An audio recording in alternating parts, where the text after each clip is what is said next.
Greetings, everyone. Pastor Will here, and welcome to the forum for the coming week, June 22nd, 2025. And today's forum is all about the 2025 Florida Bahamas Synod Assembly, which was last week beginning on Thursday, June 12th, and ran through Sunday, June 15th. It was an excellent time. We had reports from ministries across the church, ministry moments. We voted in plenaries. We had workshops, and we heard from our keynote speakers, the churchwide representative, and our ecumenical partners. So I just want to take some time with you all and go over these things and give you a formal report on everything. Let's start with our keynote speaker. It was the Reverend Emily Harkins. She is nationally recognized as a speaker and pastor and leader with a passion for Jesus and justice and radical love. She's the founding mission developer and pastor of The Dwelling, which is a vibrant and growing community of faith in downtown Winston-Salem, North Carolina, that works daily to reclaim the identity of brokenness and recast it as beautiful, beloved, and holy. And she had a magnificent keynote address, actually several addresses she made over the Synod Assembly on her mission development, The Dwelling, and on the work she is doing in Winston-Salem with homeless people. And we're going to put those links up for you all in the description so that you'll be able to read her presentation and see the slides on that. And a big thank you to the Florida Bahamas Synod for providing that for us. We heard a word from the National ELCA in the form of our churchwide representative, Allison Richard. She's the program director for companion engagement. So she oversees the work of the entire ELCA's companion synod program, including the 125 relationships that we have with churches across the world and all 65 synods. Allison talked about her work and also brought a greeting from Bishop Eaton. And then our ecumenical partner, the Reverend Dr. Sharon Austin. She is the superintendent of the East Central District and director of Justice Ministries for the Florida Conference of the United Methodist Church. She brought greetings from our Methodist sisters and brothers. And a fun fact, in 1981, Dr. Austin made history as the first woman ordained in the 95-year history of Ebenezer Baptist Church in Atlanta, Georgia, the home church and former pastorate of the Reverend Dr. Martin Luther King, Jr. She also served on the pastoral staff there, which is quite an amazing thing. So it was a fun-filled and impactful synod. We had ministry reports on the Commission for a Renewed Lutheran Church, which is going on right now up at ELCA Churchwide. We had a report from the Crumley Archives, which are housed in the former campus of Lutheran Theological Southern Seminary in Columbia, South Carolina. There was a letter from Bishop Eaton. Also a letter from Global Refuge, which is the new term for Lutheran World Relief.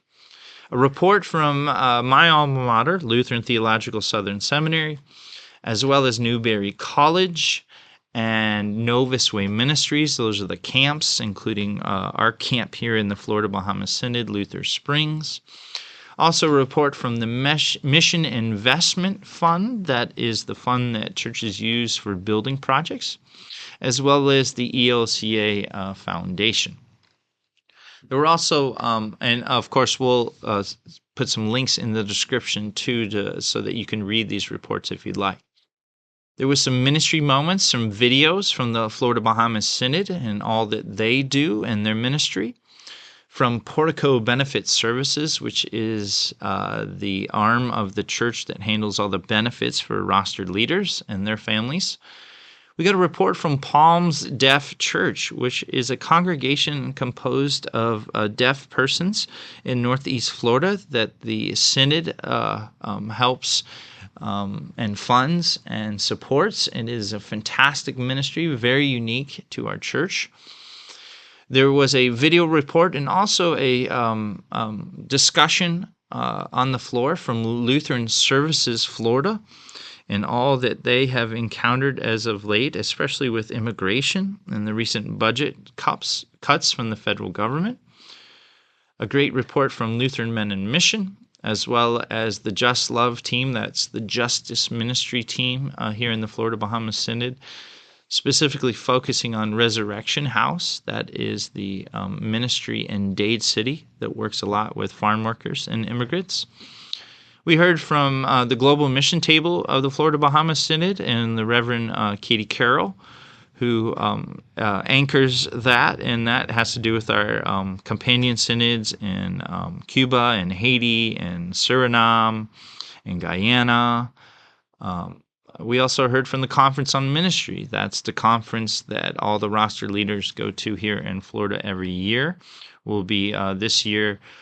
The keynote speaker for that is the Reverend Mark Allen Powell, who is a great theologian. We've read many of his books in seminary. There was a video from the Vision to Action, that is the granting service through the Synod, which allows congregations to do innovative and new work. We received a $20,000 grant from them to set up our media ministry here at Emmanuel.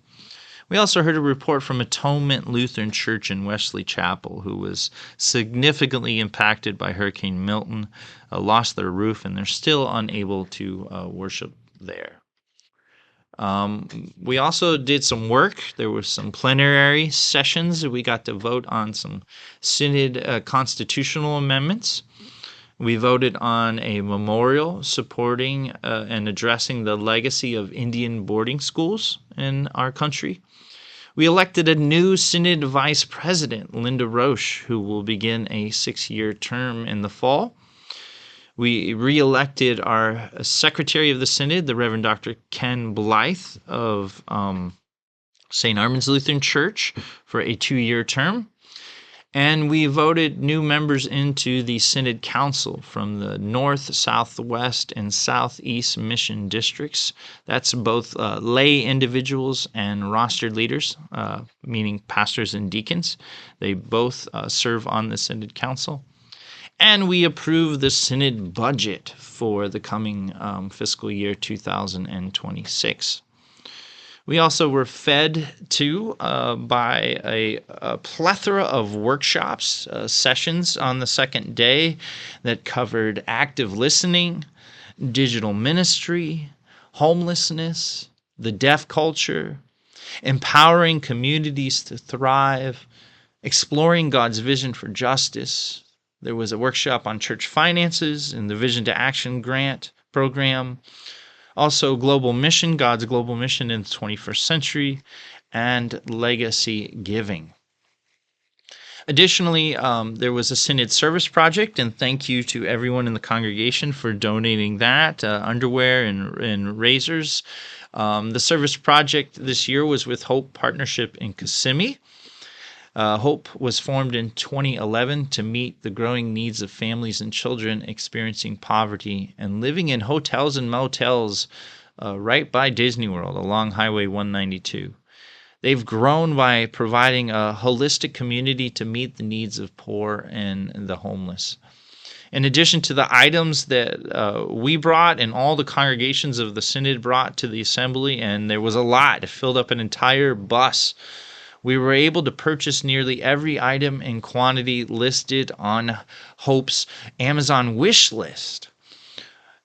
Also, a team of 30 volunteers came to Hope themselves in person. They rolled up their sleeves. They assembled hygiene kits and welcome bags.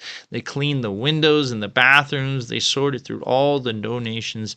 It was a powerful hands-on experience of service and compassion and community in action. And we'll have some photos for you of that as well. There were also some anniversaries celebrated, anniversaries of our congregation, our 65th anniversary, so we were recognized for that. And there was the Connections Cafe that had all kinds of different parachurch organizations like Lutheran Counseling Services, our good friends from Village on the Isle, and also the colleges, the seminaries, and including a seminary right down in Naples that we have, Emmanuel Global Seminary, which you can check out too. So it was a fun-filled time, a lot of work, but a lot of fun. Got to make a lot of connections and see a lot of colleagues. A big thank you to the congregation for supporting us and sending us up there so that we can do this good work for the Synod in the name of Emmanuel. And as I said before, we'll have some links in the description that you can dive into if you want to read the keynote, to read the reports, to watch the videos. They're all available online on the specific Synod Assembly website of the Florida Bahamas Synod. That is fbsassembly.org. But it was a good time, very fruitful, but glad to be back and looking forward to seeing you all this weekend in worship for the second Sunday of Pentecost. Well, that's it. That was the Synod Assembly. Next year's assembly will be June 4th through the 6th, 2025. It's always in Orlando, a nice central location for everyone to gather. And we will see you then, and I will see you all this weekend in worship. And remember, Emmanuel, God is with you. Take care.